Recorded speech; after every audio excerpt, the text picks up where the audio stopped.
oath of office I take today is an oath of allegiance to all Americans. Not my president! Not my president! Don't think he speaks for us. He doesn't speak for me. I'm here with my people and everyone together to show that this isn't my president. Time now for the Sunday Talk, where we debate the issue of the week. This week, the growing protests against Donald Trump. One day after he was sworn in, hundreds of thousands of women marched on the Capitol. Just the latest and by far the biggest demonstration against him so far. Has Trump managed to reawaken the left? Should the protesters back off and give the new president a chance? Joining me to discuss that and the latest Trump line about alternative facts, Jonathan Kay is editor-in-chief at Walrus Magazine, Supriya Dwivedi is a political commentator and radio talk show host, and Hadia Rodrigue is a lawyer and a women's issues scholar. Hadia, welcome for the first time. Thank you. I'll come to you in just a moment, but Supriya, I'm going to start with you. So what Trump is saying, my crowd was bigger than the women's crowd. Seems the numbers, the turnout, got under his skin. Is he vulnerable to this? Yes, I think if past is precedent and we have any insight into the type of man that he is, I think he's absolutely vulnerable to things like crowds showing up to protest him. Now, early estimates show that the Women's March had 3 times as many people as the inauguration did. I think if we're talking about him being vulnerable, there is still a Senate and House that are both controlled by the Republicans. Legislatively, I think he'll be able to push through an agenda, but the optics of him being, whether it's an illegitimate president, having lost the popular vote, having only squeaked by in the Electoral College by 80,000 votes in 3 separate states, I think really gets under his skin. Is he vulnerable? Are these protests really hurting him, do you think? I think the fact that he keeps sort of campaigning still suggests that he's still worried about what people think. He's still worried about his image. Obviously, he's very concerned with that because he's on Twitter anytime anyone says anything about him. But I think he'll be vulnerable if there's actually action. So it's one thing to march and show up, but I think if there's action, that's where he's vulnerable. Well, we'll see what happens on that front. I'll bring you in here, John. One of the tweets that he sent out in the last couple of days, one of them says, oh yeah, it's great, everyone has the right to demonstrate. But another one basically said, these people, if they have an opinion, they should have just voted. Should people back off and give them a chance? The problem with the idea about backing off and giving him a chance is that he's already indicated all the horrible things that he's going to do. He hasn't made it a secret. In fact, I think just today he wiped clean the Spanish version of the White House website. He's made it very clear that he wants to disenfranchise portions of the population. It's not as if he's some well-intentioned person, by my opinion, who should be given a chance to express his opinion and push forward an agenda. He said what his agenda is going to be. He wants to deny health care to people. He wants to discriminate openly against certain groups in society. He wants to basically let loose some of the worst impulses of Republicans. So the idea of just standing back and letting him carry this agenda through, to me, that doesn't seem practical. But Hadia, normally incoming presidents are given a bit of a honeymoon, a chance to, given the benefit of the doubt that they'll do something positive. What do you think? Well, that's if they say positive things, which he has not. So if he's already made it clear what he's going to do and that they're negative, he should be resisted at every opportunity, getting with the day after his inauguration. But people did have a chance to vote, and they voted him in. They did, but he didn't win the popular vote. Again, the Electoral College is very different from what we deal with in Canada. So if you're talking about the will of the people, he actually didn't win the will of the people. And then there's the Russian election hacking. We're not sure what happened there, but did he really win in the first place? What do you think, Supriya? Yeah, look, I agree with both John and Hadia, because I think what it comes down to is you're more than willing to give somebody the benefit of the doubt if they deserve that benefit of the doubt. But as Hadia pointed out, his inaugural address, he's still in campaign mode. I was watching his speech and going like, has anybody actually told him that he won and the campaign is over? It doesn't make any sense. There's nothing conciliatory about it. There's nothing saying, I'm going to be the president for the people who voted against me, much in the same way that Obama addressed the people that voted against him, and much in the same way that Bush W.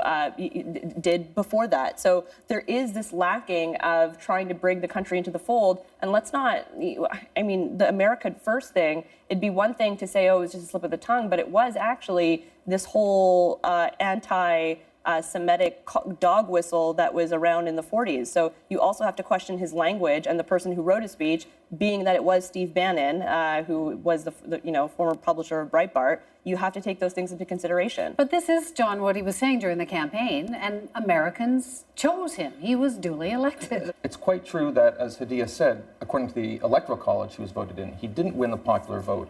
But the strange thing about the speech was it wasn't even a partisan speech for Republicans. It was a partisan speech narrowcast to the portion of the Republican Party that's isolationist and that will listen to that dog whistle message, which truly was creepy. It did have overtones of the pre-World War II period for America, when some of the worst impulses of Americans were brought forward towards immigrants, towards involvement with the rest of the world. And I think even many Republicans in the Senate and the House are going to have to think twice. Are we going to get on board with something that has such a disturbing precedent in American history? So is the honeymoon over already? He had a chance to reach out to the minority population that he isolated, and most presidents would seem to do that in their inauguration speech, but it was very targeted towards anger and hate and fear. And I think right now he needs to reach across the bridge if he has any chance of governing for all of the people. We were also sick of hearing about Reagan from the Republicans for years. But this was actually one instance in which I did want to hear Reagan-esque overtones, because Reagan was all about, the path forward and uniting people and being sunny. You may not have liked his policies, but if Reagan were alive today and heard a speech like that, he would absolutely be completely disgusted. And conservative commentators like George F. Will have said so. It's just a complete rejection of any idea of bringing the United States together. We got to talk about alternative facts. What did you think when you heard that? So Trump was basically saying my crowd was bigger. The pictures, the transit officials, the security officials all said, no, actually, it wasn't the biggest turnout for an inauguration ever. And then the Trump officials or spokespeople are saying it's alternative facts. I mean, we've heard about fake news, but this seemed to be a new level. I mean, I give them kudos for coming up with a different word for lie, but that is what it is. They're lying. They did not have the biggest crowd in the inauguration, even though White House Press Secretary Sean Spicer went out there and said essentially that. It is mind-boggling that we've gotten to this point where you have actual White House spokespeople, including the president, including his chief advisors, coming out and blatantly lying to the public and saying they can do it because they have an opinion that differs. We've now managed to get into this territory where a difference of opinion somehow is the same as having a different set of facts when it's not. It does sort of seem like a brand new universe. Well, it feels like it's a war on facts, because if they can call into question something like this and make us start thinking about, whether or not what the truth is, they're going to do that with bigger issues. And then you end up delegitimizing the news media as a whole, and I assume that's their end goal. But I don't think this is a new phenomenon, because even mainstream conservatives have for decades been casting doubt on climate change, vaccinations, you name it. Or Barack Obama's birth certificate. Right. So if you look at those issues, which I think a lot of liberals rolled their eyes and say, oh, those crazy birthers, or those crazy climate change denialists, I mean, that kind of poisonous skepticism of reality has seeped into mainstream Republican consciousness, and now we're seeing a situation where the minions of Trump can just make bald-faced lies and then add the word period at the end of a sentence and just say, well, it's a fact. It's a fact in our universe. And then another one of his aides was on Sunday morning TV saying, well, this is just, this alternative set of facts. And she said it with a straight face. It really is quite scary. But he got away with lies during the campaign and was elected. What's the difference now? I mean, he did, but we also have to remember it was an incredibly crowded field in the Republican primary. He wasn't coming out with huge margins of wins here against his fellow Republicans. So he managed to skirt through, but now you're the president and you're leader of the free world. So put away the alt facts and start telling the truth to the American people and ultimately the world. Another issue I want to get into, start with you, Hadia. Protests just keep growing. The one with the women was hugely successful in terms of numbers. Has he managed to, we saw Occupy, we've seen Black Lives Matter, we've seen a number of movements. That was huge, the turnout. Has he managed to reawaken the left, the whole protest movement? I hope so.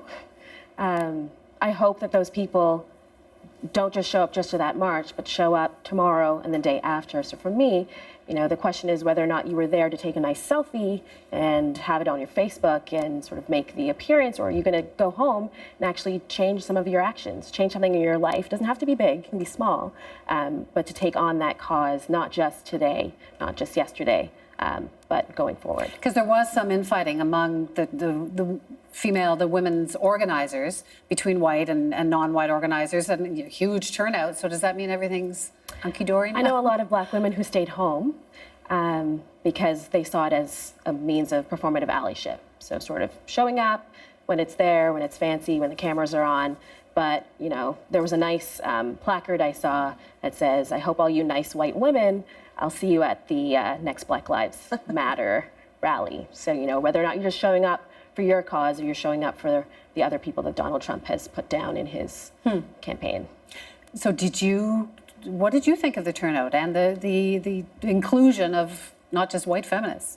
Oh, I think it needed to be done. I think it was, this protest shows that there is sort of a sleeping majority out there that is unhappy with this president. But I do agree with Hadia, you need to show out for the rest of it. It doesn't mean just coming out when there's cameras and there's going to be a good feel-good protest. It means also doing things that you may not do normally, whether that's volunteering in a political campaign, calling your local representative, or showing up for somebody else's protest whose issues may not affect you directly, but ultimately is the right thing to do, and you show up for those as well, like a Black Lives Matter.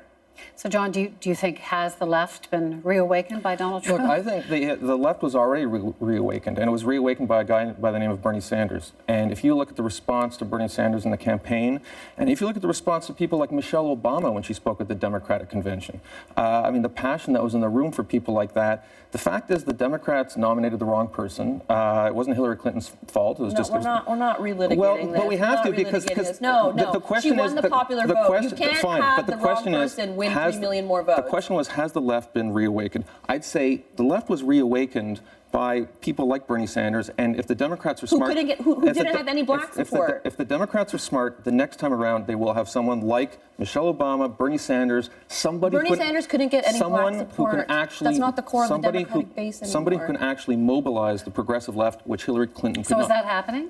Well, I think this inauguration speech and Trump tribalizing America along the lines of do you live in 2017 or do you live in another age like the 40s? I think hopefully there will be more than 50% of Americans who will answer that question correctly. Is that true, Hadia? Hope so, but I have a lot of hope. I have a lot of optimism, but sometimes your optimism can be shaken. So I woke up at 11 o'clock on election night. I looked at my phone and like this, I must be dreaming. This is some sort of bizarre nightmare that I was writing a paper. It was very late. I thought it was very hazy, but people didn't show up this time. I'd like them to show up next time, but we'll see if the revitalization of the left makes that happen. Well, one thing for sure, it was quite the week. Thanks, guys.